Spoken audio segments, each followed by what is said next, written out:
Today we will discuss about authority in culture as opposed to Christianity. And Mr. John Ganga, what is the African culture source of authority? I'll give 3 different related sources of authority. To an African, the ancestors were very critical as source of authority. If your father died and said you should never marry people from a certain place, you would never touch. You may fall in love, but you have to fall out of love later. When you discover that the saying was, we shall never ever marry that one. So that he continued having authority even in the grave. We talk about something that was said by the ancestors. And because the Africans, most Africans, believed that the ancestors are still with us. In other words, like Professor Beatty says, we are 3 generations. In a family outing, there are 3 generations. The unborn, the born, and the dead. All of us are working together. But of all of them, the authority, the biggest authority comes from our ancestors. You see, if the living guy says something, you can negotiate with him. But the one who died, you are helpless. You have to do exactly as he said. So in Africa, ancestors are very, very powerful, especially because you can't do anything about it. And by the way, that has not changed even today. You will find an old man very sick in hospital. He needs money to be treated. The sons, the cousins, nobody is giving money. But if that guy dies, the funeral will be with the millions of shillings. His coffin would be pure gold. Yet when he was alive, they were ignoring him. But when you die, you gain new power. In Africa, authority is with the dead. In fact, I call it in my book. I call it the Secret of Contentment. I say there's a chapter on death, and I say it's the dictatorship of the dead on the living. The living have to do exactly what the dead have said. The second source of authority is parental authority. Your father, your mother. It is taken very seriously. Even when they are alive, you are not expected to disobey your father at all. Unlike in Christianity, even when you are a grandfather yourself, you still must obey your father. He gives instructions, he doesn't give advice. That means, if your father says, I don't want you to have that wife, I do not accept her here. The way she looked at me last time I visited Nairobi, you should throw her away. African culture will require that you throw away your wife. If that's what your father says. Because you are supposed, he has authority, innate authority, according to our belief system. So the second source of authority is parental authority. The third source is God himself. And because God, to most of the African cultures, is somebody so great, he cannot be disturbed by small matters. If there is a drought, you go to the God of Kirinyaga. But if it is such a matter, quarrel, whatnot, that one you deal with the ancestors. They are the ones who deal with. So God still has authority, the Creator has authority, but it doesn't affect your life on a day-to-day basis. So that's the God. However, we also had leadership structures, and in Africa it changed from tribe to tribe. Some tribes were ruled by elders. Some tribes were ruled by kings. And depending on the structure that was in use, then obviously there was authority in that structure. For example, in a place where the tribe had a king, then the king gave edicts that had to be followed. In fact, when you went to visit the king, you went on your crawling because you are going before authority. So it's important to understand the king and authority. In the leadership structure where there was no king, it was chiefs and elders who had the authority. And when the elders made a decision, everybody was expected to follow. Most of this was not just culture, it was a belief system. In fact, the power that was maintained was curses. That if the person with authority was unhappy with you, you may end up being messed up. You may end up never getting somebody to marry you because as a girl, you did not obey the authority of your mother or the authority of your father. So basically, the reason why you obeyed is because the injunctions were quite serious.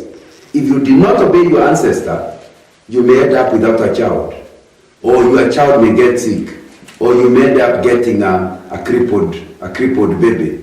Now, all because of how you dealt with the authority. So it was very easy for authority figures because it was not negotiable. You could not disagree with the authority figure because their power was not putting you in jail. Their power was spiritual. And because of spiritual, you realize there are spirits that you cannot handle or deal with that will ensure you are in trouble until you obey. Okay. For more comments or suggestions, join our social media fan page, Facebook, Champions TV Kenya, hashtag Culture and Christianity, on Twitter, Champions TV Kenya @Culture and Christianity. And Mr. John Nganga, what's the Christian source of authority? The Christian source of authority is very different.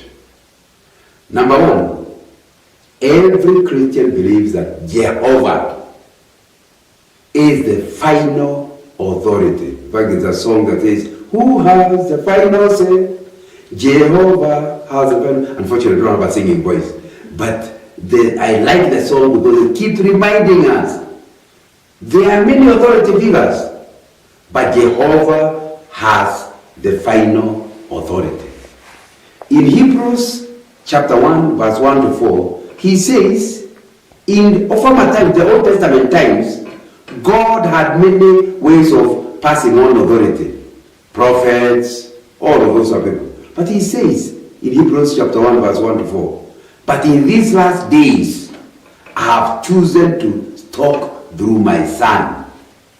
So it means today, the authority, if you call yourself a Christian, the authority, all authority is resident in God. And it is given to us through his Son. According to the Gospel of John, chapter 1, he said, "In the beginning was the Word." And in verse 14 it says, "And the Word became flesh and dwelt among us." So I try to tie in that message in the Gospel of John with the one in Hebrews. He has said now his authority is directly related to the Son. And then John says the Son is the Word. What does that tell you? That God, for a Christian, God has all authority. But in order to understand what his instructions are, you must read the Word. The Bible is all the source of authority. From then onwards, anybody who has authority over you, your pastor has some authority, your mother has authority, your great-grandfather may have some authority, but they all have delegated authority. Where am I getting this? My friend Paul writes, "Follow me as I follow Christ." That means Paul, the great apostle, refused to be resident with authority. He says any authority he has is delegated from God. And he says, although you should listen to me, if you discover that what I'm asking you to do is not in line with the real owner authority, then please don't follow me. Only follow me as I follow Christ.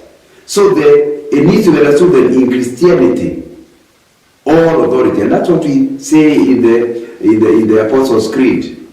In the Apostles' Creed, we declare, every time we repeat the creed, we declare that all authority is in good.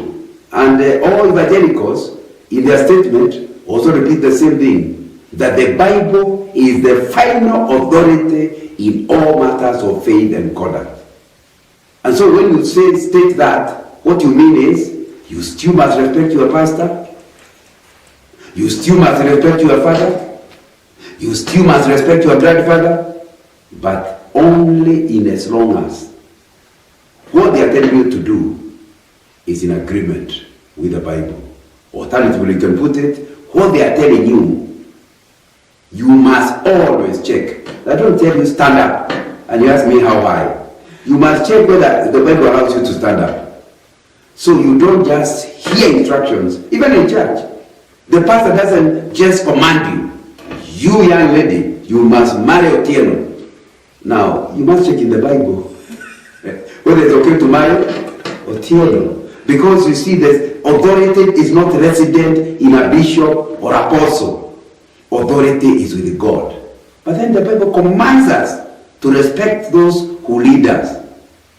But we are to only obey what is in line with the Bible. You know what does that tell you?